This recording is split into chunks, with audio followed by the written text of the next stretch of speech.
जय हिंद मेरे दोस्तों। आज पुनः हम लोग उपस्थित हुए हैं अपने सेशन को आगे बढ़ाने के लिए। तो आप सभी से हम यह वादा करते हैं कि जितना भी प्रश्न हम अभी आपके इस सेशन में करने वाले हैं वह आपके एग्ज़ाम के लिए बहुत ही ज़बरदस्त हेल्पफुल होने वाला है।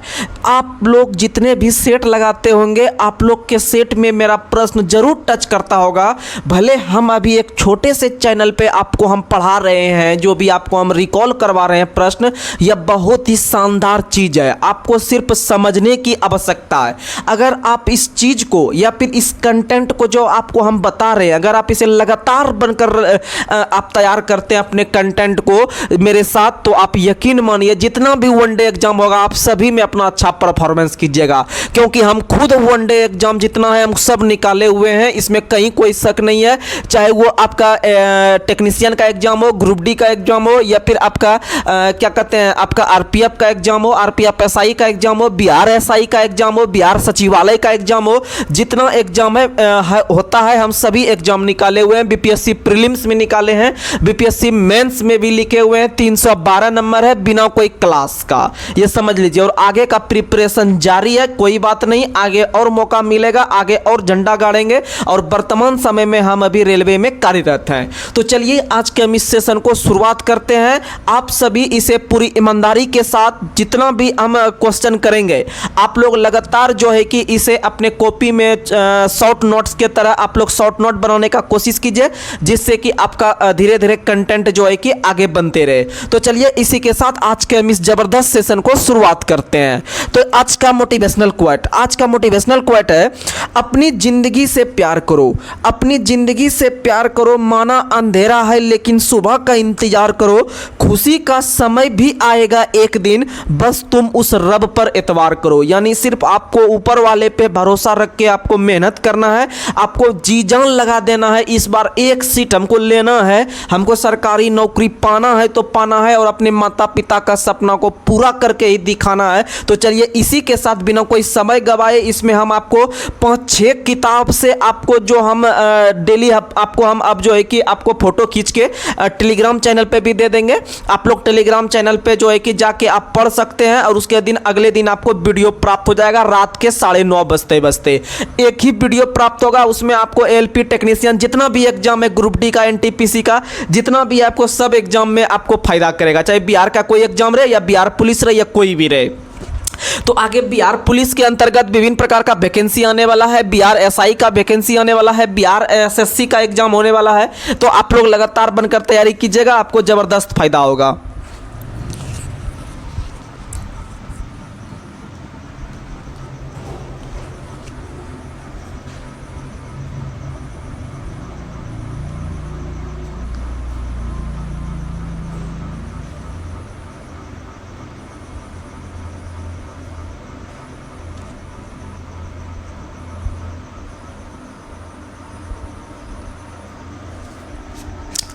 तो चलिए इसी के साथ आज हम लोग शुरुआत करते हैं करंट अफेयर से। टॉप मोस्ट 30 प्रश्न पूछेंगे करंट अफेयर से, फिर साइंस पे चलेंगे, फिर इकोनॉमिक्स पे चलेंगे, ज्योग्राफी पे चलेंगे, हिस्ट्री पे चलेंगे, पॉलिटी पे चलेंगे, विविध पे भी चलेंगे। बस आप लगातार बनकर रहिएगा। जो टॉप क्वेश्चन रहेगा जिस भी टॉपिक से, हम लोग लगातार उसको जो है कि खत्म करेंगे। वो 3-4 प्रकार का बुक है मेरे पास, हम सब खत्म करेंगे। आप लगातार बनकर रहिएगा, कहीं से क्वेश्चन छूटने की एग्जाम में जो है कि आपको दिक्कत नहीं आएगा। आराम से जो है कि आप क्वेश्चन बना सकते हैं। चलिए आज का सेशन शुरुआत करते हैं। बताइएगा वर्तमान समय में आईसीसी के महानिदेशक कौन है?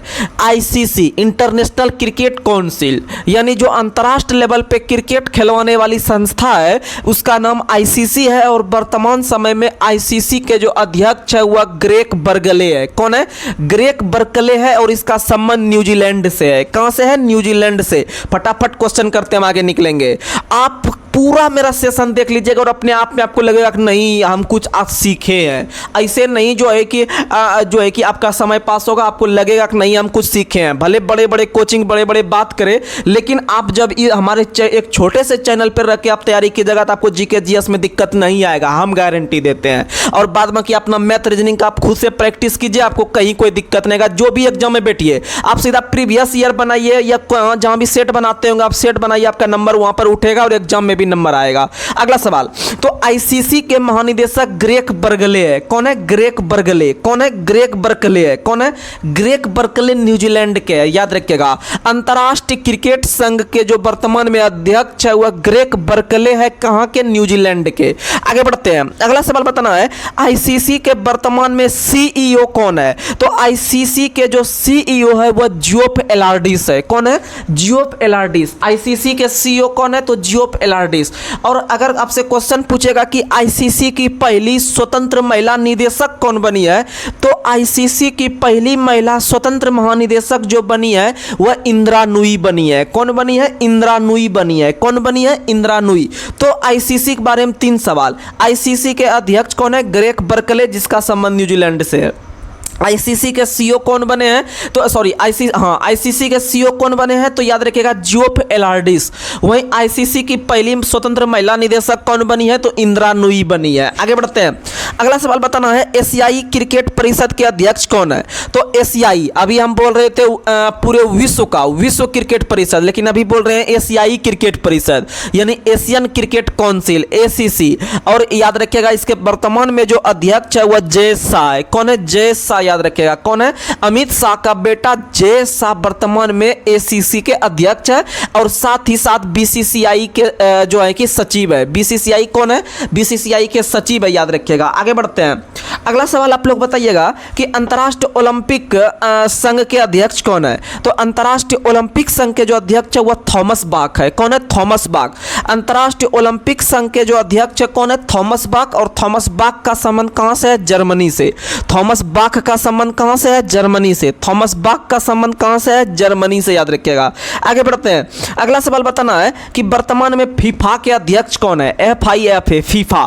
फीफा के जो वर्तमान में अध्यक्ष है वह जियानी इंटिफेनो है। कौन है? जियानी इंटिफेनो। जियानी इंटिफेनो फीफा के अध्यक्ष है। और आईसीसी के अध्यक्ष कौन बताए? तो याद रखिएगा ग्रेग बर्कले। कौन है? Greg Berkeley. आगे बढ़ते हैं, अंतर्राष्ट्रीय मुक्केबाजी संघ के अध्यक्ष कौन है? तो अंतर्राष्ट्रीय मुक्केबाजी संघ के जो अध्यक्ष है वह लवलीना बोर्गोहेन है। कौन है? लवलीना बोर्गोहेन। कौन है? लवलीना बोर्गोहेन, याद रखिएगा। कौन है? लवलीना बोर्गोहेन। अंतर्राष्ट्रीय मुक्केबाजी संघ के जो अध्यक्ष है कौन है? तो लवलीना बोर्गोहेन है।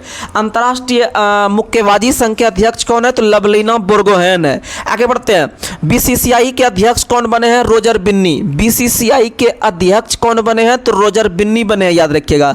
बीसीसीआई का अध्यक्ष कौन बने हैं? रोजर बिन्नी। और भारतीय क्रिकेट टीम के मुख्य कोच कौन बने हैं? तो भारतीय क्रिकेट टीम के मुख्य कोच अभी तक राहुल द्रविड़ थे, लेकिन अभी गौतम गंभीर बन गए हैं उनके जगह। कौन बन गए हैं? गौतम गंभीर बन गए, याद रखिएगा। आगे बढ़ते हैं, बीसीसीआई के चयन समिति के अध्यक्ष कौन है? तो बीसीसीआई के चयन समिति के अध्यक्ष अजीत अगरकर है। कौन है? अजीत अगरकर है। बीसीसीआई के चयन समिति का अध्यक्ष कौन है? तो अजीत अगरकर है, याद रखिएगा। आगे बढ़ते हैं, भारतीय महिला क्रिकेट टीम के मुख्य कोच कौन है? तो भारतीय महिला क्रिकेट टीम के मुख्य कोच है कौन? तो याद रखिएगा अमोल मजूमदार। और महिला क्रिकेट टीम जब होता है तो उसका जब कोई कोच बनता है तो वह पूरा मौज करता है। क्या करता है? मौज करता है, क्योंकि महिला क्रिकेट टीम के जो कोच रहते हैं वह हमेशा महिलाओं के बीच में रहते हैं। जब वह महिला के बीच में रह रहे हैं तो वह मौज करते हैं, हमेशा क्या करते हैं? मौज करते हैं। तो याद रखिएगा महिला क्रिकेट टीम के मुख्य कोच कौन है? तो मजूमदार, यानी मौज करके, यानी मौ से महिला, मौ से मजूमदार भी याद रख सकते हैं आप, जैसा याद रखिए। लेकिन पुरुष क्रिकेट टीम के अध्यक्ष कौन है? तो पुरुष क्रिकेट टीम के मुख्य कोच अब बन गए हैं गौतम गंभीर, याद रखिएगा, राहुल द्रविड़ की जगह। राइट, आगे अगला क्वेश्चन आप लोग को बताना है, भारतीय टेबल टेनिस संघ के अध्यक्ष कौन है? तो भारतीय टेबल टेनिस संघ के जो अध्यक्ष है वह मेघना अलावत है। कौन है? मेघना अलावत। भारतीय टेबल टेनिस संघ के जो अध्यक्ष है कौन है? तो मेघना अलावत। कौन है? मेघना अलावत। आगे बढ़ते हैं, अगला सवाल आप लोग को बताना है, हॉकी इंडिया के अध्यक्ष कौन है? तो दिलीप टर्की। कौन है? दिलीप टर्की। हॉकी इंडिया के अध्यक्ष कौन है? दिलीप टर्की।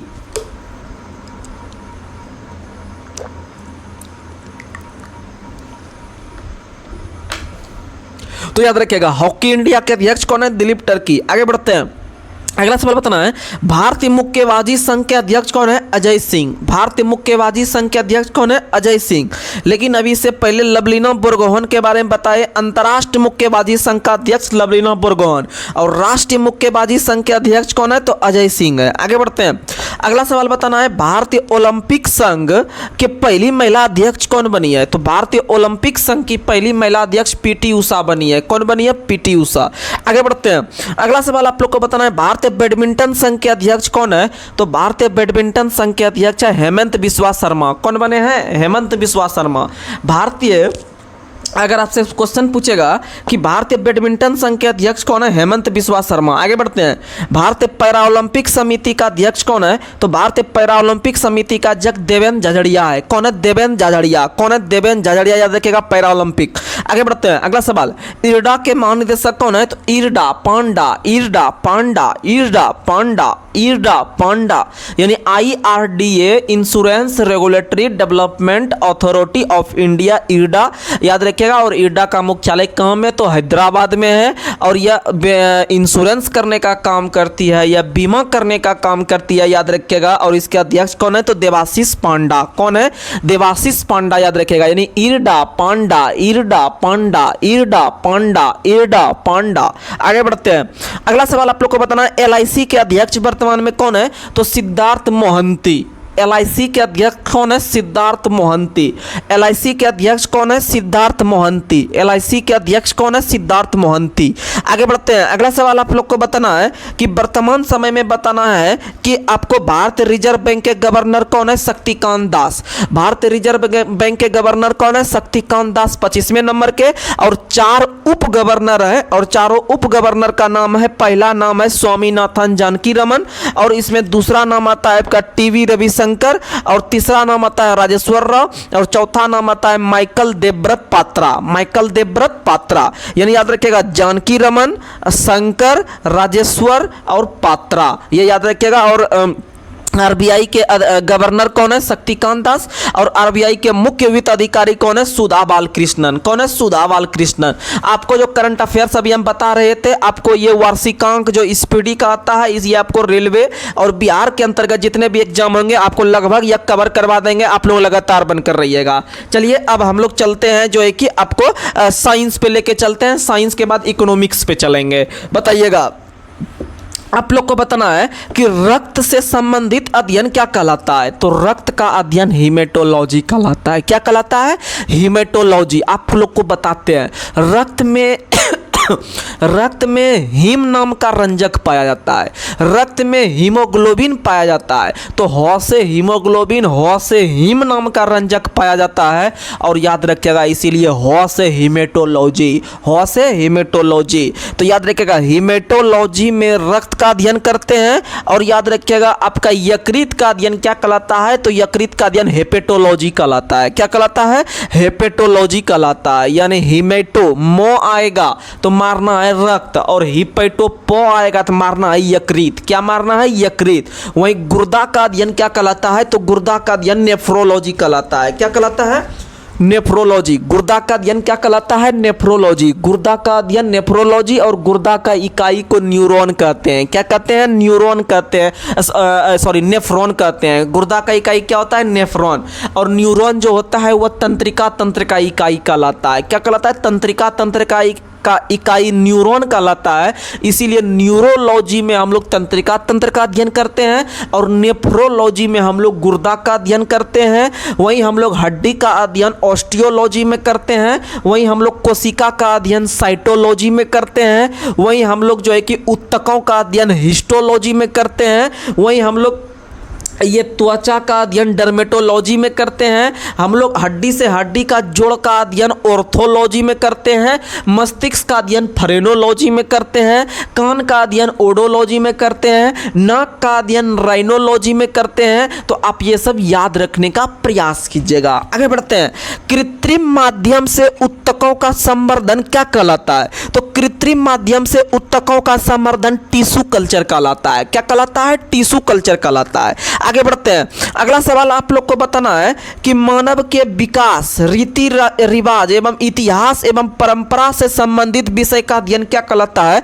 एंथ्रोपोलॉजी। क्या कहलाता है? एंथ्रोपोलॉजी। क्या कहलाता है? एंथ्रोपोलॉजी। याद रखिएगा, मानव के विकास और रीति रिवाज से संबंधित अध्ययन एंथ्रोपोलॉजी न्यूरोलॉजी कहलाता है, याद रखिएगा। वहीं अगर पूछेगा आपसे कि पुरातत्व संबंधी विज्ञान क्या कहलाता है, तो पुरातत्व संबंधी विज्ञान आर्कियोलॉजी कहलाता है। क्या कहलाता है? आर्कियोलॉजी कहलाता है। पुरातत्व संबंधी विज्ञान की शाखा आर्कियोलॉजी कहलाता है। वहीं मछलियों का अध्ययन इक्थियोलॉजी कहलाता है। मछलियों का अध्ययन इक्थियोलॉजी कहलाता है। वहीं अगर आपसे पूछेगा कि एंड्रोलॉजी में किसका अध्ययन करते हैं, तो एंड्रोलॉजी में याद रखिएगा पुरुष के विशिष्ट रोग एवं स्थिति से संबंधित विज्ञान करने वाली शाखा एंड्रोलॉजी कहलाता है। क्या कहलाता है?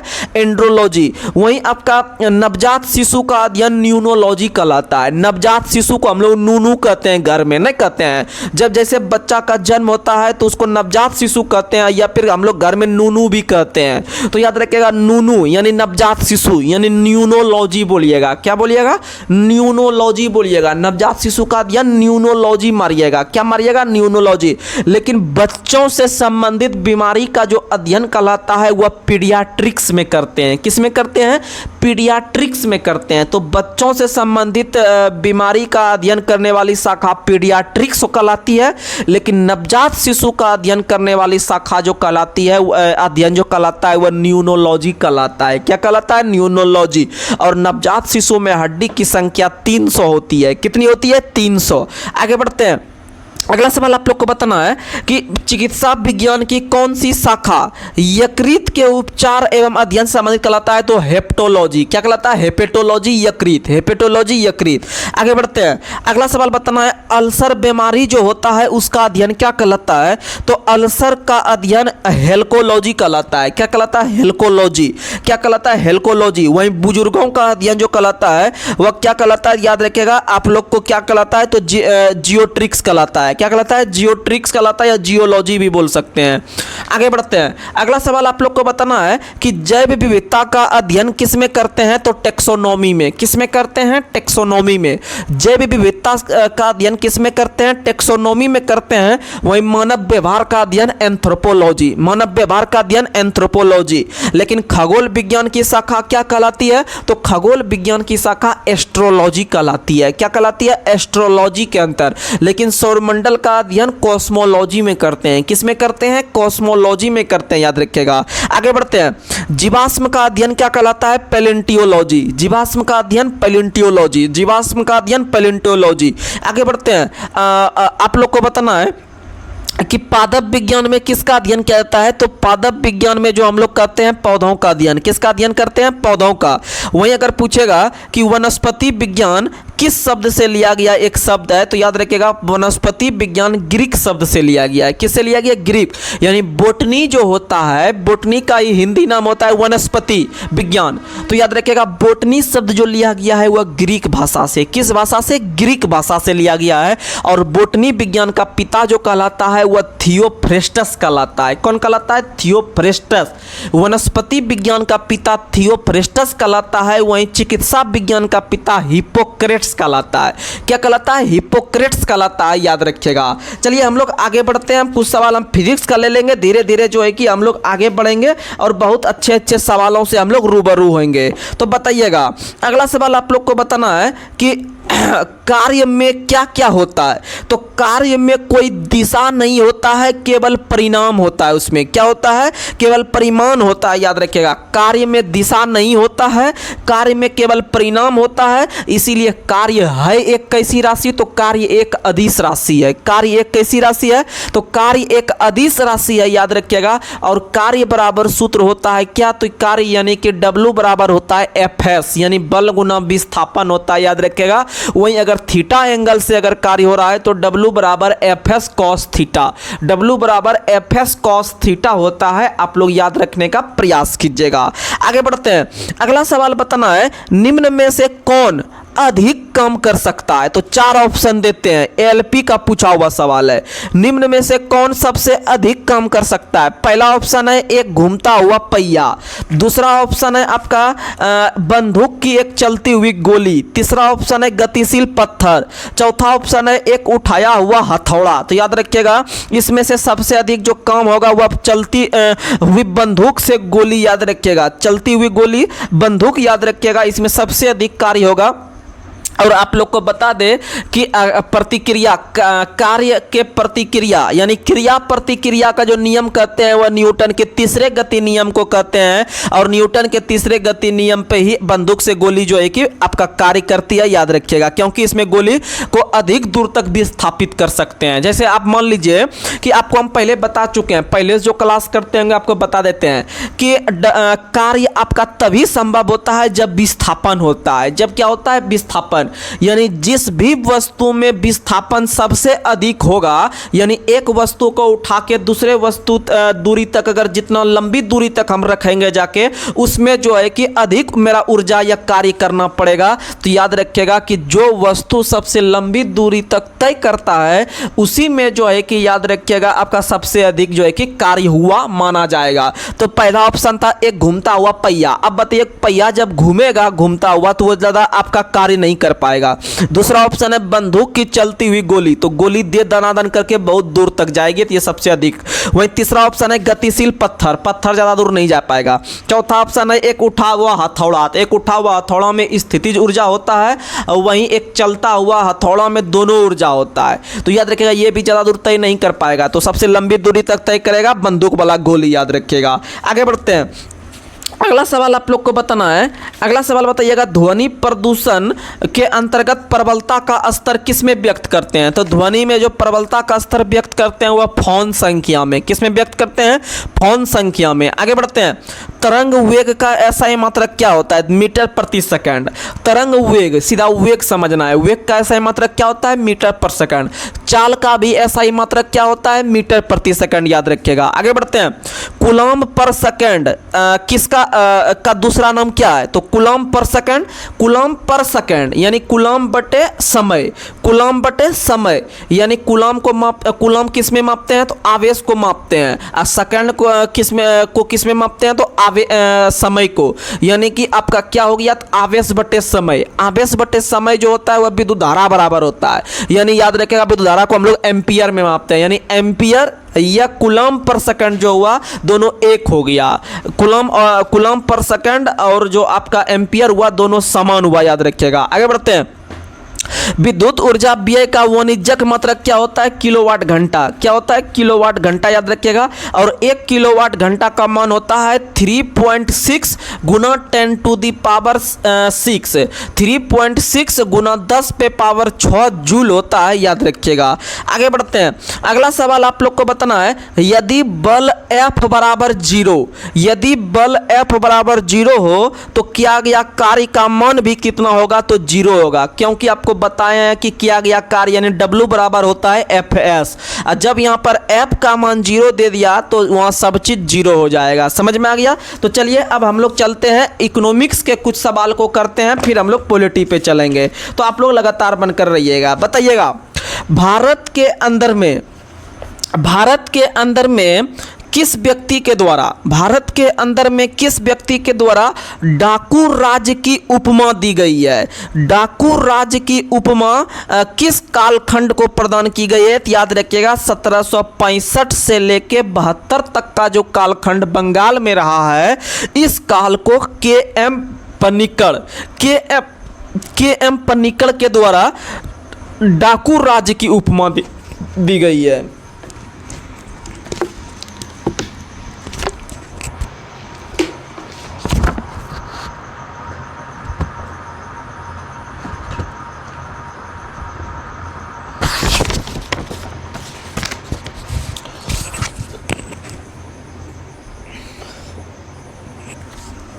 तो याद रखिएगा डाकू राज्य की उपमा किस कालखंड को? तो डाकू राज्य की उपमा 1765 से लेके 72 तक के काल को जो बंगाल के अंदर में था, याद रखिएगा, उसमें के.एम. पन्निकड़ के द्वारा दिया गया। आगे बढ़ते हैं, औपनिवेशिक अर्थव्यवस्था से आप क्या समझते हैं?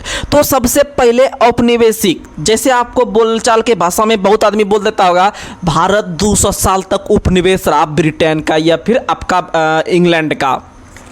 तो उपनिवेश का मतलब होता है कि जितना भी कार्यभार होता है वह उसी के अंदर में होता है, जितना भी कामकाज होता है, जितना भी निर्णय होता है वह आपका दूसरे व्यक्ति निर्णय लेते हैं। जैसे आप समझिए सबसे सरल भाषा में, आप अभी पढ़ाई कर रहे हैं, आप तो कमा नहीं रहे हैं, आप अभी पढ़ाई कर रहे हैं। जब पढ़ाई कर रहे होते हैं तो आपके माताजी पिताजी जो है कि आपका सब कुछ का खर्चा उठाते हैं। तो इसका मतलब आप उपनिवेश के रूप में काम कर रहे हैं, यानी दूसरे पे निवेश हैं आप, यानी आपका खुद का कोई अभी अस्तित्व नहीं है, तो आप उपनिवेश हैं किसके? तो अपने मम्मी पापा के। तो उसी तरह से भारत लगभग 200 साल तक उपनिवेश किसका रहा था? तो ब्रिटेन सरकार का रहा था, आप लोग को पता है। तो आप लोग याद रखिएगा कि औपनिवेशिक अर्थव्यवस्था से हम यही समझ सकते हैं कि किसी देश की अर्थव्यवस्था का दूसरे देश के द्वारा जो है कि शासित होना, दूसरे देश के द्वारा शासित होना, याद रखिएगा औपनिवेशिक अर्थव्यवस्था कहलाती है।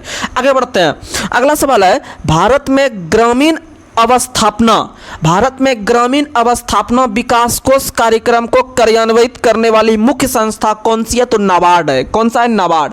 नाबार्ड जो है वह आपका ग्रामीण क्षेत्र में कृषि को बढ़ावा देता है, याद रखिएगा। और नाबार्ड का स्थापना 12 जुलाई 1982 को हुआ था, छठी पंचवर्षीय योजना में। और नाबार्ड का स्थापना शिवरमन कमेटी की सिफारिश पर हुआ था। और नाबार्ड का मुख्यालय कहाँ में है? तो मुंबई में है। नाबार्ड का मुख्यालय कहाँ में है? तो मुंबई में है, याद रखिएगा। और नाबार्ड के वर्तमान में अध्यक्ष है जेबी शाह। कौन है? जेबी शाह, याद रखिएगा। और नाबार्ड का स्थापना छठी पंचवर्षीय योजना में 12 जुलाई 1982 को हुआ था।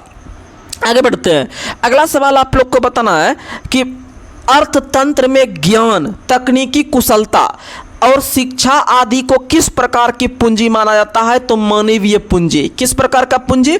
मानवीय पूंजी, यानी कि वो मानव का पर्सनल पूंजी होता है। ज्ञान, तकनीकी कुशलता, यानी आपको किस प्रकार से आप कोई काम, जैसे आप मैकेनिक हैं, गाड़ी ठीक कर देते हैं, तो आपके अंदर में कलाकारी है, यानी कि आपके अंदर में टेक्निकल कुशलता है। और शिक्षा, तो ये सब कोई आपको छीन नहीं सकता है, याद रखेगा। ये सब मानवीय पूंजी है, ये सरकार की पूंजी नहीं है, ये प्राकृतिक पूंजी है या फिर मानवीय पूंजी है जो कि भगवान के द्वारा दिया गया, गिफ्टेड है। आगे बढ़ते हैं, भारत में सकल मूल्यवर्धन में या सकल घरेलू उत्पाद में सर्वाधिक अंशदान किसका है? तो सेवा क्षेत्र का है, यह तृतीयक क्षेत्र का है, याद रखिएगा। वहीं आपको प्राथमिक क्षेत्र के अंतर्गत कृषि, पशुपालन, मधुमक्खी पालन, ये सब आ गया किसमें? तो प्राथमिक क्षेत्र में। और सभी प्रकार के कंपनियां आ गई या विनिर्माण कंपनी जो आ गई, ये इसीलिए द्वितीय क्षेत्र में, इसीलिए द्वितीय क्षेत्र को विनिर्माण क्षेत्र के नाम से जानते हैं। और तीसरा क्षेत्र में सभी प्रकार के सेवाएं आ गया, याद रखिएगा, यानी सर्विस सेक्टर।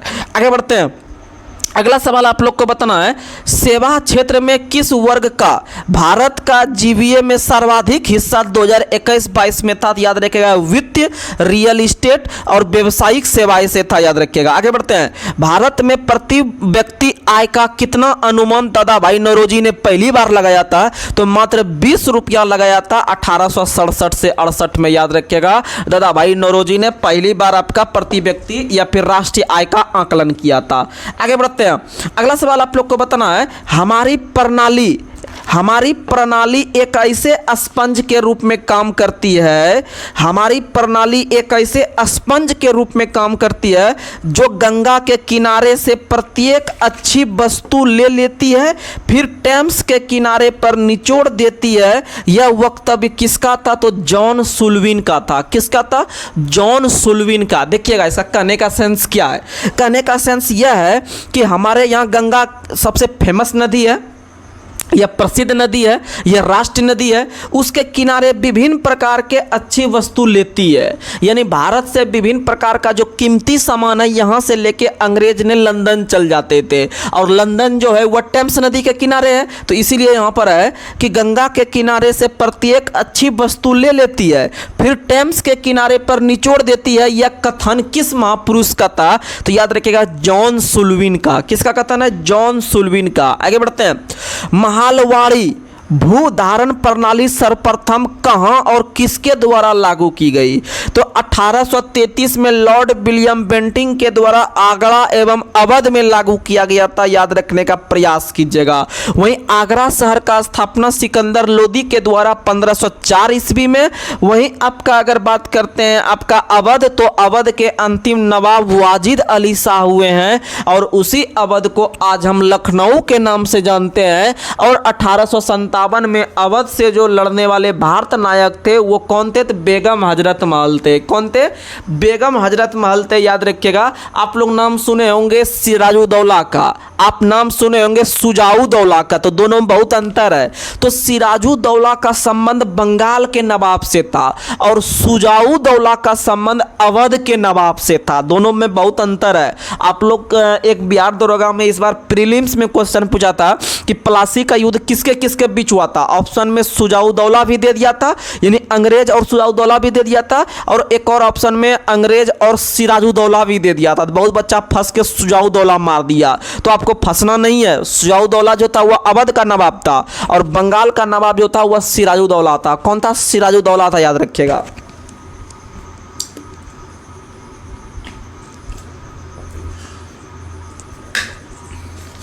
आगे बढ़ते हैं। आप लोग को बहुत नया क्वेश्चन सुनने के लिए मिल रहा होगा, आप धैर्य बना के सुनिए, समझिए और सेट लगाइए। आगे का एग्जाम जो होने वाला है आप लोग उसके अनुसार अपने में परिवर्तन लाइए। पुराना क्वेश्चन पढ़ने से ज़्यादा कोई मतलब नहीं है। आप लोग जब सेट लगाते होंगे तो इजी क्वेश्चन भी मिलता होगा, तो आप वहाँ रिवीजन कर लीजिएगा। साथ भी हम लोग थोड़ा बहुत इजी क्वेश्चन भी बोलते चलते हैं। आगे बढ़ते हैं। अगला सवाल आप लोग को बताना है, गतिहीन विकास से क्या तात्पर्य है? गतिहीन विकास से क्या तात्पर्य है? तो सुनिएगा, गतिहीन विकास कहने का मतलब है कि जिस चीज़ में हीन लग गया, क्या लग गया? हीन, यानी उसमें नहीं है। जैसे हम लोग कहते हैं कि हम लोग ज्ञानहीन है, यानी अगर हीन शब्द लग गया तो ज्ञान नहीं है। वहीं ज्ञान युक्त शब्द लगेगा तो ज्ञान है उसमें, याद रखिएगा। युक्त का मतलब है, हीन या विहीन का मतलब नहीं है। तो क्वेश्चन है कि गतिहीन विकास का क्या तात्पर्य है? गतिहीन का मतलब या उसमें गति नहीं है, और विकास यानी कि वैसा चीज जो विकास नहीं कर पा रहा है, यानी अपने विकास में गति नहीं दे पा रहा है। आखिर उससे आप क्या समझते हैं? तो याद रखिएगा, वास्तविक राष्ट्रीय आय व प्रति व्यक्ति राष्ट्रीय आय दोनों अपने आप में स्थिर है। दोनों अपने आप में क्या है? स्थिर है। एक और इसी तरह से क्वेश्चन आता है, आप बंद अर्थव्यवस्था से क्या समझते हैं? आप बंद अर्थव्यवस्था से यह समझते हैं कि वहां पर आयात और निर्यात दोनों देश के बीच जो है कि ब्रेक हो गया है, तो उसे हम लोग बंद अर्थव्यवस्था कहते हैं, याद रखिएगा। आगे बढ़ते हैं। भारत में राष्ट्रीय आय का आकलन किसके द्वारा किया जाता है? तो भारत में राष्ट्रीय आय का आकलन राष्ट्रीय सांख्यिकी संगठन के द्वारा किया जाता है। भारत में राष्ट्रीय आय का प्राकलन किसके द्वारा किया जाता है? तो राष्ट्रीय सांख्यिकी कार्यालय या एनएसओ के द्वारा किया जाता है। आगे बढ़ते हैं। मानवीय गरीबी सूचकांक किस वर्ष विकसित किया गया? तो मानवीय गरीबी सूचकांक जो विकसित किया गया 1997 में, 1997 में। लेकिन गरीबी पर जो पहली बार जो काम किया था वह कौन किया था? तो याद रखिएगा, आपका एक पाकिस्तान के अर्थशास्त्री थे मजूल हक के द्वारा किया गया था, याद रखिएगा, मबूल हक। आगे बढ़ते हैं। अगला सवाल आप लोग को बताना है, अगला सवाल आप लोग बताइएगा कि दिल्ली, गोवा, चंडीगढ़, सिक्किम में किस राज्य में औसत प्रति व्यक्ति आय 2020-21 में सर्वाधिक थी? तो गोवा का। कहाँ का प्रति व्यक्ति आय सर्वाधिक था? तो गोवा का, याद रखिएगा। आगे बढ़ते हैं। भारत में हिंदू वृद्धि दर एवं जन्म दर जनसंख्या प्रति व्यक्ति एवं राष्ट्रीय आय में से किससे संबंधित है? तो राष्ट्रीय आय से। यानी सीधा याद रखना है, हिंदू वृद्धि दर किसको इंगित करता है? तो राष्ट्रीय आय को। हिंदू वृद्धि दर किसको इंगित करता है? राष्ट्रीय आय को। हिंदू वृद्धि दर किसको इंगित करता है? राष्ट्रीय आय को। आज हम यह क्वेश्चन आपको बता रहे हैं, हो सकता है आगे आपको कहीं सेट में मिल जाए, तो आप आराम से बना दीजिएगा। आगे बढ़ते हैं। अगला सवाल आप लोग को बताना है, अगला सवाल बताइएगा, किसने मानव विकास सूचकांक की विकसित किया था? महबूबुल हक। किसने विकसित किया था? महबूबुल हक, शायद 1990 में विकसित किया था। आगे बढ़ते हैं। औपनिवेशिक शासन के दौरान राष्ट्रीय आय का आकलन सबसे पहले दादा भाई नौरोजी ने किस पुस्तक में किया था? तो poverty and un British rule in India पुस्तक में पहली बार इन्होंने राष्ट्रीय आय का आकलन किया था, और इसी पुस्तक में इन्होंने धन के निष्कासन का सिद्धांत भी दिया था। धन के निष्कासन का सिद्धांत भी दादा भाई नौरोजी ने 1901 में the poverty and un British rule in India नामक पुस्तक में देने का काम किए थे। आप लोग याद रखिएगा। चलिए हम लोग कुछ सवाल पॉलिटी से ले लेते हैं, जो कि महत्वपूर्ण सवाल है, याद रखिएगा। आगे बढ़ते हैं। बताइएगा, आप सिर्फ मेरे साथ बनकर रहिए, आपको टेंशन लेने की आवश्यकता नहीं है। टेंशन लेने के लिए हम हैं, आप बस अपना कीमती समय निकाल कर 1 घंटा आप डेली मेरे लिए दीजिए। आपका समय हम बदल देंगे, ज़्यादा हम कुछ नहीं बोलेंगे। बस आप 1 घंटा निकाल के देखिए, आपको अच्छा क्लास से अंतर हो जाएगा कि हमको कितना बेनिफिट इस 1 घंटा में, बिना कोई समय गवाए मेरा 1 घंटा अगर यूज करते हैं तो आपको कितना फायदा हो जाएगा। तो चलिए हम लोग आगे बढ़ते हैं। बताइएगा, भारतीय राज्य व्यवस्था के अंतर्गत किसे सर्वोच्च माना गया है? तो भारत के अंदर जो पॉलिटिकल साइंस है या फिर राज्य व्यवस्था है, इसमें जो सर्वोच्च माना गया है, यानी सबसे ऊपर जो टॉप लेवल पे माना गया है, यानी जिससे ऊपर कोई नहीं है, वह संविधान है। कौन है? संविधान है। यानी उससे ऊपर राष्ट्रपति भी नहीं है, यानी सबसे ऊपर कौन है? तो संविधान है, याद रखिएगा। आगे बढ़ते हैं। अगला सवाल आप लोग को बताना है कि विश्व का सबसे छोटा संविधान किस देश का है? तो विश्व का सबसे छोटा संविधान मोनाको का है, याद रखिएगा। और विश्व का सबसे बड़ा लिखित संविधान अपना भारत का है। वहीं सबसे पहला लिखित संविधान अमेरिका के द्वारा 1789 में लागू किया गया था, याद रखिएगा। आगे बढ़ते हैं। अगला सवाल आप लोग को बताना है, अमेरिका के संविधान में कितने अनुच्छेद है? तो अमेरिका के संविधान में कुल 7 अनुच्छेद है। कितने अनुच्छेद है? कुल 7 अनुच्छेद है, याद रखिएगा। सिर्फ 7 अनुच्छेद याद रखिएगा। आगे बढ़ते हैं। भारत एक धर्मनिरपेक्ष राज्य कब बना? तो भारत एक धर्मनिरपेक्ष राज्य, याद रखिएगा, 3 जनवरी 1977 को बना। 3 जनवरी 1977 को 1977 को भारत एक धर्मनिरपेक्ष राज्य बना। कैसे? क्योंकि भारतीय संविधान में वर्णित प्रस्तावना में आपका 3 नए शब्द जोड़े गए थे 42वां संविधान संशोधन 1976 के तहत। तो उसी में आपका समाजवादी जोड़ा गया था, पंथ निरपेक्ष जोड़ा गया था और अखंडता जोड़ा गया था। तो पंथ निरपेक्ष राज्य जो था वह भारत कब बना? तो याद रखिएगा 1977 में। 1976 में प्रस्तावना में जोड़ा गया और 1977 में जो है कि बन गया, याद रखिएगा। आगे बढ़ते हैं। अगला सवाल आप लोग को बताना है। अगला सवाल आप लोग बताइएगा कि भारत एक कैसा देश है? तो भारत एक लोकतांत्रिक समाजवाद वाला देश है। भारत एक कैसा देश है? तो भारत एक लोकतांत्रिक समाजवाद वाला देश है, याद रखिएगा। आगे बढ़ते हैं। अगला सवाल है, भारत एक संप्रभुत्व संपन्न राज्य कब बना? तो भारत एक संप्रभुत्व संपन्न, संप्रभुत्व का मतलब होता है अपना प्रभुत्व। तो अपना प्रभुत्व भारत का कब से हुआ? तो जब से भारत आजाद हुआ, तो 1947 से। भारत एक संप्रभुत्व संपन्न राज्य कब बना? तो 1947 में 15 अगस्त के दिन, राइट। लेकिन इस सवाल को थोड़ा मॉडिफाई करके पूछेगा कि भारत एक संप्रभुत्व लोकतांत्रिक गणराज्य कब बना? तो 1950 से। और लोकतांत्रिक का मतलब होता है या जनतांत्रिक का मतलब होता है संविधान का लागू होना। तो भारत का संविधान कब लागू हुआ? तो 26 जनवरी 1950 को। तो 2 सवाल, भारत एक संप्रभुत्व संपन्न राज्य कब बना? तो 15 अगस्त 1947 को। और भारत एक लोकतांत्रिक गणराज्य कब बना? तो 1950 को, 26 जनवरी के दिन। अब कंफ्यूज नहीं होइएगा। आगे बढ़ते हैं। प्रस्तावना को लेकर विभिन्न प्रकार के व्यक्ति ने अपना विभिन्न प्रकार का कथन दिया। तो 4-5 को कथन बताते हैं, आप याद रखिएगा। पहला कथन है कि प्रस्तावना को परिचय पत्र किसने कहा है? तो प से परिचय पत्र, प से पालकी वाला, प से परिचय पत्र, प से पालकी वाला। वही अगर पूछेगा प्रस्तावना को संविधान का सबसे सम्मानित भाग किसने बताया? तो आप लोग के घर में जब पंडित वगैरह जाते होंगे तो आप उनको स्वसम्मानित घर में जगह देते होंगे कि आप यहाँ पर पंडित जी बैठिए, ठीक है, तब फिर पूजा पाठ शुरू करेंगे। तो याद रखिएगा पंडित ठाकुर प्रसाद भार्गव ने हमारे प्रस्तावना को सबसे सम्मानित भाग बताया है। आगे बढ़ते हैं।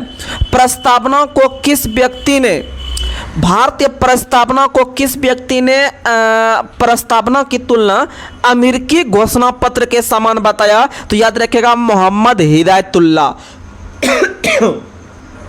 मोहम्मद हिदायतुल्लाह ने भारतीय प्रस्तावना की तुलना अमेरिकी स्वतंत्रता के घोषणा पत्र के समान बताया। आगे बढ़ते हैं, अगला सवाल है, किस व्यक्ति ने ब्रिटेन के राजनीतिक किस व्यक्ति ने भारत के प्रस्तावना को कुंजी नोट की संज्ञा दिया? तो कुंजी नोट की संज्ञा अनरेस्ट बार्कर ने दिया। किसने दिया? अनरेस्ट बार्कर, जो कि ब्रिटेन के राजनीतिज्ञ थे। आगे बढ़ते हैं, किस व्यक्ति ने भारतीय प्रस्तावना को हमारे संप्रभुत्व लोकतांत्रिक गणराज्य का भविष्य फल बताया या जन्म कुंडली बताया? तो याद रखिएगा के.एम. मुंशी ने। किसने बताया? के.एम. मुंशी ने। आगे बढ़ते हैं, किस व्यक्ति ने प्रस्तावना को कहा कि यह हमारे दीर्घकालिक सपनों का विचार है? तो द्व से दीर्घकालिक, द्व से याद रखिएगा अल्लादी। अल्लादी में दो आ रहा है, दीर्घकालिक में भी दो आ रहा है, तो याद रखिएगा अल्लादी कृष्ण स्वामी अय्यर ने भारतीय प्रस्तावना को हमारे दीर्घकालिक सपनों का विचार बताया। आगे बढ़ते हैं, संविधान को एक पवित्र दस्तावेज की संज्ञा किसने दिया है? तो संविधान को एक पवित्र दस्तावेज की संज्ञा भीमराव अंबेडकर ने दिए हैं। कौन दिए हैं? भीमराव अंबेडकर ने दिए हैं, आप लोग याद रखिएगा। चलिए हम लोग अब सवाल करते हैं, कुछ स्टैटिक से नृत्य वगैरह ले लेते हैं 10-15 पीस, फिर हम लोग जो है कि आगे बढ़ेंगे। बताइएगा, आप लोग को बताना है कि माटी अखोरा भारत के निम्न में से किस शास्त्र नृत्य से संबंधित है? तो माटी अखोरा नाम का जो आपका एक प्रोसेस होता है, माटी अखोरा भारत के निम्नलिखित में से किस शास्त्र नृत्य से संबंधित है? तो याद रखिएगा सतरिया से। किससे संबंधित है? सतरिया, जो कि असम का शास्त्र नृत्य है। असम का शास्त्र नृत्य याद रखिएगा सतरिया है, और सतरिया को शास्त्र नृत्य का दर्जा 2000 ईस्वी में दिया गया था। कब दिया गया था? 2000 ईस्वी में दिया गया था, याद रखिएगा सतरिया, और इससे संबंधित माटी अखोरा नृत्य होता है। और वहीं आपका सतरिया का जो एकांकी नाटक होता है, सतरिया का जो एकांकी नाटक होता है उसका नाम क्या है? तो याद रखिएगा अंकिया नट। क्या नाम है? अंकिया नट। अंकिया नट। आगे बढ़ते हैं, नल चरितम नाटक किस भारतीय नृत्य शैली से संबंधित है? तो नल चरितम, नल में लो आ रहा है और कथकली में भी लो आ रहा है, तो नल चरितम जो है वह कथकली का है। किसका है? कथकली का। नल चरितम किसका है? कथकली का, याद रखिएगा। आगे बढ़ते हैं, निम्न में से कौन सा अनुष्ठानिक नृत्य मध्य प्रदेश की कामड़ जनजाति द्वारा किया जाता है? तो मध्य प्रदेश के अंदर एक नृत्य है जिसका नाम है तेरह ताली। क्या नाम है? तेरह ताली। तो तेरह ताली नाम का जो लोक नृत्य है मध्य प्रदेश के कामड़ जनजाति के द्वारा। किसके द्वारा? कामड़ जनजाति के द्वारा। तो याद रखिएगा तेरह ताली कहाँ का हो गया? मध्य प्रदेश का। तेरह ताली मध्य प्रदेश के कामड़ जनजाति के द्वारा। तेरह ताली मध्य प्रदेश के कामड़ जनजाति के द्वारा मनाया जाता है, याद रखिएगा। वहीं अगर बात करते हैं हम लोग कि चटकोरा नृत्य, चटकोरा नृत्य भी मध्य प्रदेश का है। चटकोरा नृत्य भी कहाँ का है? मध्य प्रदेश का। चटकोरा नृत्य कहाँ का है? मध्य प्रदेश का। चटकोरा नृत्य कहाँ का है? मध्य प्रदेश का, याद रखिएगा। चटकोरा नृत्य कहाँ का है? मध्य प्रदेश का। चटकोरा नृत्य कहाँ का है? मध्य प्रदेश का। आगे बढ़ते हैं, अगला सवाल आप लोग को बताना है कि मध्य प्रदेश के विभिन्न प्रकार की जनजाति में से सबसे फेमस जनजाति गोंड है। कौन सा है? गोंड है। भील भी है। गोंड है, भील है, याद रखिएगा। गोंड है, भील है, बैगा है। गोंड है, भील है, बैगा है। आगे बढ़ते हैं, मोक्ष भारत के निम्नलिखित शास्त्र नृत्य के रूपों में से किससे संबंधित है? तो मोक्ष जो है भारत के शास्त्र नृत्य उड़ीसी से संबंधित है। जैसे अभी आपको बताए नल चरितम कथकली से है। नल चरितम किससे संबंधित है? कथकली से। और वहीं आपको बताए माटी अखोरा, माटी अखोरा किससे है? तो याद रखिएगा सतरिया से। आगे बढ़ते हैं, अगला सवाल आप लोग को बताना है, निम्नलिखित में से कौन सा पारंपरिक नृत्य मुख्य रूप से नवरात्रि के दौरान मनाया जाता है? तो नवरात्रि के दौरान जो मनाया जाता है गरबा नृत्य। कौन सा नृत्य? गरबा। गरबा नृत्य गुजरात में नवरात्रि के दौरान मनाया जाता है, और उसी के आधार पर बिहार में झिझिया नृत्य। बिहार में झिझिया नृत्य, याद रखिएगा। वहीं आपको अगर पूछेगा कि नाटी, वहीं अगर पूछेगा नाटी नृत्य कहाँ का है? तो याद रखिएगा हिमाचल प्रदेश का। नाटी नृत्य कहाँ का है? हिमाचल प्रदेश का, याद रखिएगा। वहीं अगर पूछेगा धूमहल नृत्य कहाँ का है? जम्मू कश्मीर का। धूमहल नृत्य कहाँ का है? जम्मू कश्मीर का। लेकिन पूछेगा बक्करवाल जनजाति कहाँ मिलती है? तो बक्करवाल जनजाति भी जम्मू कश्मीर में मिलती है। आगे बढ़ते हैं, कालबेलिया नृत्य कहाँ का है? तो कालबेलिया नृत्य राजस्थान का है। कालबेलिया नृत्य कहाँ का है? राजस्थान का है। घूमर भी कहाँ का? राजस्थान का। घूमर भी कहाँ का? राजस्थान का। कालबेलिया भी का? राजस्थान का। और याद रखिएगा अगर पूछेगा घुमरा नृत्य, घुमरा उड़ीसा का है, घोरसुक है, मोर रोआक है। घुमरा पूछेगा तो उड़ीसा, लेकिन घूमर पूछेगा तो मारिएगा राजस्थान, घूमर राजस्थान। कालबेलिया भी राजस्थान याद रखिएगा। आगे बढ़ते हैं, अगला सवाल आप लोग को बताना है कौन सा शास्त्र नृत्य शैली भगवान जगन्नाथ की पूजा से संबंधित है। तो भगवान जगन्नाथ मंदिर जो है आपका उड़ीसा में है, इसीलिए उड़ीसी।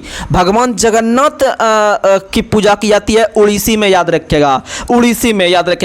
उड़ीसी शास्त्र नृत्य का पुराना नाम है गोटीपुआ। क्या नाम है? गोटीपुआ। वहीं भरतनाट्यम भारत का सबसे पुराना शास्त्र नृत्य याद रखिएगा, जिसका पुराना नाम सदीर है। क्या है? सदीर है। और तमिलनाडु में यह चलता है। कहां में चलता है? तमिलनाडु में चलता है। आगे बढ़ते हैं, अगला सवाल बताना है कौन से शास्त्र नृत्य की शुरुआत केली कोट्टू नामक ढोल बजाने के प्रदर्शन के साथ होती है। तो कथकली। किसका? कथकली। तो केलू कोट्टू नामक ढोल जो बजाते हैं वह कथकली में बजाते हैं, याद रखिएगा। और कथकली कहाँ का? केरल का। मोहिनीअट्टम भी केरल का। आगे बढ़ते हैं, करगम लोक नृत्य किस राज्य से संबंधित है? तो करगम तमिलनाडु का। करगम तमिलनाडु, करगम तमिलनाडु। लेकिन करगा कर्नाटक, करगा कर्नाटक, करगा कर्नाटक, करगा कर्नाटक, करगम तमिलनाडु, करगम तमिलनाडु। एक और है कर्मा, कर्मा छत्तीसगढ़, कर्मा छत्तीसगढ़, कर्मा छत्तीसगढ़, कर्मा छत्तीसगढ़। करगा कर्नाटक, करगा कर्नाटक, करगम तमिलनाडु, करगम तमिलनाडु। करगम यानी मॉल लग रहा है लास्ट में 4 अक्षर का बड़ा टाइप का, तो याद रखिएगा तमिलनाडु बड़ा है। वही करगा कर्नाटक, करगा कर्नाटक, करगा कर्नाटक, कर्मा कर्मा छत्तीसगढ़, कर्मा छत्तीसगढ़। आगे बढ़ते हैं, अगला सवाल बताना है भूत आराधना अनुष्ठानिक नृत्य जिसका नाम है भूत कोला का संबंध किस राज्य से है? तो भूत कोला का संबंध कर्नाटक से है। कहां से है? कर्नाटक। यानी कर्नाटक यानी काला समझना है। काला यानी कि याद रखिएगा आपका भूत जो होता है देखने में काला टाइप का होता है, तो याद रखिएगा भूत कोला कहाँ का है? कर्नाटक का। भूत कोला नृत्य कहाँ का है? कर्नाटक का, याद रखिएगा। आगे बढ़ते हैं, सुग्गी भारत के किस राज्य का प्रसिद्ध लोक नृत्य है? तो सुग्गी कर्नाटक का ही है। सुग्गी कहाँ का है? कर्नाटक का। यक्षगान भी कहाँ का है? कर्नाटक का। यक्षगान भी कहाँ का है? कर्नाटक का। सुग्गी भी कहाँ का है? कर्नाटक का। सुग्गी भी कहाँ का है? कर्नाटक का। सुग्गी कहाँ का है? कर्नाटक का। सुग्गी कहाँ का है? कर्नाटक का, याद रखिएगा। आगे बढ़ते हैं, अगला सवाल आप लोग को बताना है और आप लोग को बता दे, अगर क्वेश्चन पूछेगा कि भारत के अंदर में कौन से नृत्य शैली में मूल रूप से तमिलनाडु के मंदिरों में देवदासियों द्वारा की जाती है, तो याद रखिएगा दासियाट्टम। कौन सा नृत्य? दासियाट्टम। दासियाट्टम नृत्य जो है वह तमिलनाडु में दासियों के द्वारा किया जाता है, जो कि भरतनाट्यम से संबंधित है। किससे संबंधित है? भरतनाट्यम से संबंधित है, याद रखिएगा। चलिए हम लोग कुछ सवाल अब पॉलिटिक्स इससे ले लेते हैं, क्या कहते हैं, ज्योग्राफी से। तो बताइएगा आप लोग, हम लोग शुरू से जो है कि शुरुआत किए हैं, बस आप लोग लगातार बनकर रहिएगा, बहुत फायदा होगा। बताइएगा भारत किस गोलार्ध में स्थित है? भारत उत्तरी पूर्वी गोलार्ध में स्थित है। किस गोलार्ध में है? भारत उत्तरी पूर्वी गोलार्ध में स्थित है, याद रखिएगा। आगे बढ़ते हैं, अगला सवाल आप लोग को बताना है भारत का सबसे पश्चिमी बिंदु कौन सा है? तो भारत का सबसे पश्चिमी बिंदु गौर माथा है, और याद रखिएगा सबसे पूर्वी बिंदु किबुथी है अरुणाचल प्रदेश में। और याद रखिएगा कि आपका भारत के अंदर में सूर्योदय और सूर्यास्त के बीच लगभग कितने समय का अंतर होता है? तो 2 घंटा का। कितना घंटा का? 2 घंटा का, क्योंकि दोनों के बीच लगभग 30 डिग्री देशांतर का अंतर होता है, और 30 डिग्री देशांतर जो है वह आपका 120 मिनट के बराबर होता है। और 120 मिनट कहने का मतलब 2 घंटा। कहने का मतलब कितना घंटा? 2 घंटा। आगे बढ़ते हैं, यदि भारत मानक यौमोत्तर पर ध्यान मध्याह्न पर है तो 120 डिग्री पूर्वी देशांतर पर स्थानीय समय कितना होगा? तो 2:30 अपराह्न होगा। कितना होगा? 2:30 अपराह्न होगा। अगर आपको इस पे हम एक सवाल आपको बोर्ड पे बताएंगे समय निकालने के लिए, देशांतर से कैसे समय निकालते हैं, फिर आपको समझ में आ जाएगा। आगे बढ़ते हैं, भारत का एकमात्र जिला कौन सा है जिसकी सीमा 4 राज्यों को स्पर्श करती है? सोनभद्र उत्तर प्रदेश। सोनभद्र उत्तर प्रदेश। आगे बढ़ते हैं, भारत के अंदर बताना है मानक समय रेखा 82.5 डिग्री पूर्वी देशांतर कितने राज्य से? 5 राज्य से। एक उत्तर प्रदेश, उत्तर प्रदेश से निकलकर मध्य प्रदेश, मध्य प्रदेश से निकलकर कहाँ जाएगी? छत्तीसगढ़, छत्तीसगढ़ से कहाँ? उड़ीसा, उड़ीसा से आंध्र प्रदेश। ये कुल 5 राज्य से निकलती है। आगे बढ़ते हैं, अगला सवाल आप लोग को बताना है, अगला सवाल आप लोग बताइएगा किस देश के पास सर्वाधिक समय कटिबंध है? तो अगर पूछेगा भारत में कितना समय जोन है, तो भारत में एक ही समय जोन है जो 82.5 डिग्री पूर्वी देशांतर इलाहाबाद के मिर्जापुर के नैनी नामक स्थान से निकलती है। लेकिन किस देश में सबसे अधिक समय जोन है? तो याद रखिएगा सबसे अधिक जो समय जोन है वह 12 गो फ्रांस में है। कहाँ में है? 12 गो फ्रांस में है, याद रखिएगा। रूस में 11 गो है, अमेरिका में 9 है। अमेरिका में कितना है? 9 है, याद रखिएगा। आगे बढ़ते हैं, अगला सवाल आपको पूछ रहे हैं। अगला सवाल बताइएगा, भारतीय मानक समय रेखा, भारतीय मानक समय रेखा और कर्क रेखा एक दूसरे को किस राज्य में काटती है? तो भारतीय समय रेखा 82.5 डिग्री 5 राज्यों से, वहीं कर्क रेखा 8 राज्यों से। तो एक दूसरे को जो काटती है, एक दूसरे को जो काटती है, याद रखिएगा वो छत्तीसगढ़ के अंदर काटती है। और छत्तीसगढ़ में एक जिला है सूरजपुर जिला। कौन सा जिला? सूरजपुर जिला में एक दूसरे को काटती है। आगे बढ़ते हैं, भारत की मुख्य भूमि की तट की लंबाई कितनी है? 6100 किलोमीटर। भारत के मुख्य भूमि तट की लंबाई कितना है? 6100 किलोमीटर। आगे बढ़ते हैं, म्यांमार की सर्वाधिक सीमा किस राज्य को स्पर्श करती है? अरुणाचल प्रदेश को। म्यांमार की सर्वाधिक सीमा किसको स्पर्श करती है? अरुणाचल प्रदेश को। आगे बढ़ते हैं, असम की सीमा कुल कितने राज्य अथवा केंद्र शासित प्रदेश को स्पर्श करती है? तो असम याद रखिएगा 7 राज्य और केंद्र शासित प्रदेश। आगे बढ़ते हैं, रॉस द्वीप का नया नाम क्या है? तो रॉस द्वीप का नया नाम बोस द्वीप है, यानी सुभाष चंद्र बोस द्वीप। नील द्वीप का नया नाम शहीद द्वीप, नील द्वीप का नया नाम शहीद द्वीप। वहीं हेवलॉक द्वीप का नया नाम स्वराज द्वीप, हेवलॉक द्वीप का नया नाम स्वराज। हेवलॉक में 4 अक्षर और स्वराज में भी 4 अक्षर। नील द्वीप शहीद द्वीप, नील द्वीप शहीद द्वीप, नील द्वीप का नया नाम शहीद द्वीप। आगे बढ़ते हैं, बताना है भारत किस जल संधि द्वारा श्रीलंका से अलग होती है? तो पाक जल संधि द्वारा। किसके द्वारा? पाक जल संधि। वहीं मन्नार की खाड़ी भारत और श्रीलंका के बीच ही है और मन्नार के खाड़ी में ही पंबन द्वीप है। कौन सा द्वीप है? पंबन द्वीप है। आगे बढ़ते हैं, अगला सवाल बताना है कि भारत और बांग्लादेश के बीच सीमा रेखा का निर्धारण जो आपका हुआ था, उस सीमा रेखा का नाम क्या है? तो याद रखिएगा आप लोग कि भारत और बांग्लादेश के बीच जो आपका सीमा है वो आपका 0 डिग्री है। क्या है? 0 डिग्री। क्या है? 0 डिग्री या शून्य रेखा। 0 डिग्री या शून्य रेखा भारत और बांग्लादेश के बीच है, भारत और बांग्लादेश के बीच है, याद रखिएगा। आगे बढ़ते हैं, और बांग्लादेश से कुल 5 राज्य सीमा लगाती है। कितना राज्य? 5 राज्य। 5 राज्य में से आपको हम ट्रिक दिए थे कि अनुसूची जो आपका 5 है, अनुसूची 6, हाँ 6 अनुसूची 6 में कुल 4 राज्य आते हैं। उस 4 राज्य के लिए ट्रिक दिए थे अमे मित्र, असम, मेघालय, अमे मित्र, मिजोरम, त्रिपुरा। तो ये 4 राज्य को उठा लेना है अनुसूची 6 वाला, प्लस में एगो पश्चिम बंगाल को सटा लेना है, तो आपका बांग्लादेश से सटा हुआ भारत राज्य आ जाएगा। और बांग्लादेश से ही सबसे लंबी सीमा सजा करती है भारत, याद रखिएगा 4096.7 किलोमीटर। 4096.7 किलोमीटर भारत और बांग्लादेश के बीच सीमा है। और भारत और बांग्लादेश के बीच सीमा हस्तांतरण 100वां संविधान संशोधन 2015 के तहत हुआ था, याद रखिएगा। आगे बढ़ते हैं, भारत और चीन के बीच कौन सा सीमा रेखा है? मैकमोहन रेखा। कौन सा रेखा है? मैकमोहन रेखा, याद रखिएगा। और भारत और पाकिस्तान के बीच रेड क्लिफ रेखा, भारत पाकिस्तान के बीच रेड क्लिफ रेखा। अब भारत अफगानिस्तान के बीच डुरंड रेखा। कौन सा रेखा? डुरंड रेखा, याद रखिएगा। आगे बढ़ते हैं, अगला सवाल आप लोग को बताना है कि अंग्रेजों के शासन के दौरान किस वर्ष मैकमोहन रेखा का निर्धारण भारत और चीन के बीच किया गया था? तो मैकमोहन रेखा का निर्धारण भारत और चीन के बीच 27 अप्रैल 1914 को किया गया था। 27 अप्रैल 1914 को किया गया था। वहीं भारत और पाकिस्तान के बीच रेड क्लिफ रेखा का निर्धारण 1947 में 17 अगस्त के दिन किया गया था।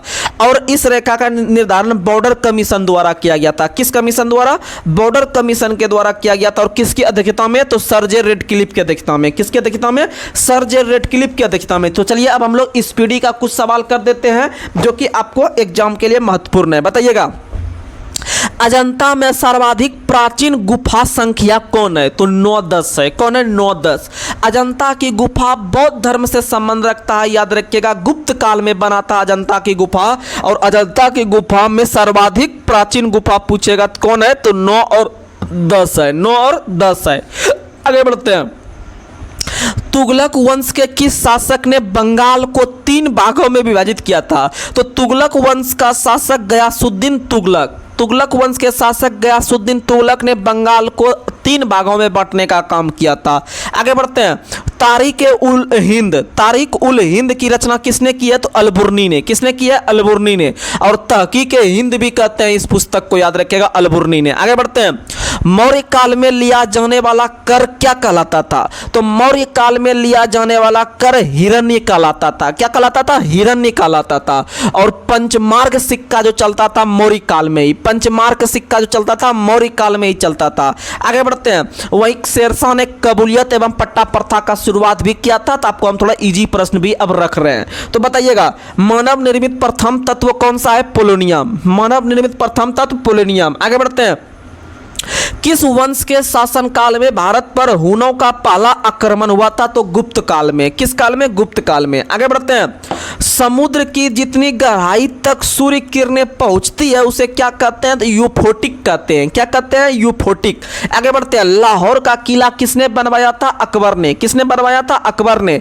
और भारत में मनसबदारी प्रथा का शुरुआत भी किसने करवाया है? अकबर ने। और अकबर ने 10 साला बंदोबस्त का भी शुरुआत करवाया था, याद रखिएगा। और अकबर का राजस्व मंत्री टोडरमल था। और अकबर ने ही, याद रखिएगा, आपको जो है कि जजिया कर को समाप्त किया था। कब? तो अकबर के द्वारा जजिया कर को समाप्त 1564 में, 1564 में। और अकबर के द्वारा दास प्रथा को अंत 1562 में। और अकबर के द्वारा फतेहपुर सीकरी का स्थापना 1571 में। और अकबर के द्वारा मजहर का घोषणा 1579 में। और अकबर के द्वारा दीन ए इलाही धर्म का स्थापना 1582 में। और अकबर के द्वारा इलाही सम्मत का शुरुआत 1583 में। देखिएगा, अगर पूछेगा दीन ए इलाही धर्म 82, इलाही सम्मत 83, इलाही सम्मत 83, याद रखिएगा। भारत के अंदर में अगर पूछेगा आपसे क्वेश्चन कि किस व्यक्ति के द्वारा विधवा गिरी का स्थापना किया? Professor DK. कर्वे के द्वारा। Professor DK. कर्वे के द्वारा, याद रखिएगा। किसके द्वारा? Professor DK. कर्वे के द्वारा। किसके द्वारा? Professor DK. कर्वे के द्वारा। Professor DK. कर्वे के द्वारा जो है कि आपका विधवा गिरी का स्थापना किया गया था, याद रखिएगा, का प्रयास कीजिएगा। आगे बढ़ते हैं।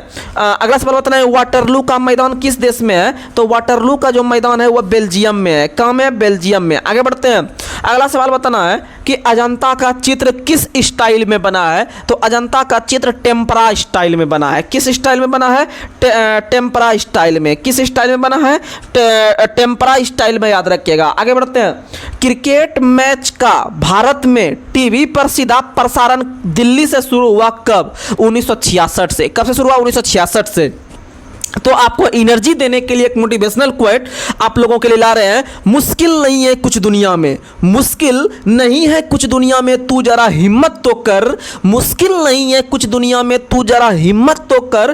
ख्वाब बदलेंगे हकीकत में, ख्वाब बदलेंगे हकीकत में, तू जरा कोशिश तो कर। बस कोशिश कीजिए, कोशिश में ही पूरी दुनिया की कायनात को हम एक करने का क्षमता रखते हैं। बस आप लगातार मेहनत कीजिए मेरे साथ, और इसी लगातार मेहनत से आपको कब सफलता मिल जाएगा आपको पता भी नहीं चलेगा। बस अपने सरस्वती माँ से हम यही विनती करते हैं कि आप लोग जितने भी छात्र अभी दिल से मेहनत कर रहे हैं, चाहे वो जिस स्थिति में रह के मेहनत कर रहे हैं, आपका सपना सच हो। आप जो सच्चाई के साथ मेहनत कर रहे हैं, आपके माता पिताजी जो आपसे आशा लगाए बैठे हुए हैं, उनके सपने पे पानी ना फिरिएगा। बस आप लगातार मेहनत कीजिए और माँ सरस्वती आपके साथ विराजमान है। तो इसी के साथ जो है कि हम आज के सेशन को यहीं पर समाप्त करते हैं। आपका दिन मंगलमय हो, और आप लोग को आज सोमवारी के जो आपका सावन का पहला सोमवारी है, इससे आपको जो है कि बाबा भोले से भी हम यह आपसे आशा लगाते हैं कि आप लोग जो है कि हर उस व्यक्ति को, हर उस शख्स को जो उनका सपना है, जो सपने के लिए लड़ रहे हैं दिन रात एक करके, आप जरूर उनके सपनों को जो है कि साकार करने में अपना जो है कि आप थोड़ा आप सपोर्ट करेंगे, आप थोड़ा सा उनके प्रति जो है कि अपना आप थोड़ा सा आशा दिखाएंगे, जिससे कि वो आगे आराम से अपने माँ पिताजी के इस गरीबी को दूर कर सकते हैं और एक नया अपना हासिल करके, एक नई मंजिल को हासिल करके एक नई जिंदगी को जी सकते हैं और एक समाज में एक अच्छे लेवल के श्रेणी में आ सकते हैं। तो चलिए आज के मैसेज को यहीं पर समाप्त कर रहे हैं। बस आप जी जान लगा के मेहनत करते रहिए। मैथ रीजनिंग जीके जीएस एकदम पूरा धुआं उड़ा दीजिए, जो होगा देखा जाएगा। बस इसी के साथ आज हम सेशन को यहीं पर समाप्त करते हैं। और जो भी आपको कमी लग रहा है हमारे कंटेंट में, आप लोग जरूर कमेंट बॉक्स में कमेंट कीजिएगा, उस पर हम जरूर काम करने का प्रयास करेंगे। तो चलिए आज के मैसेज को यहीं पर समाप्त कर रहे हैं। तब तक के लिए जय हिंद, जय भारत।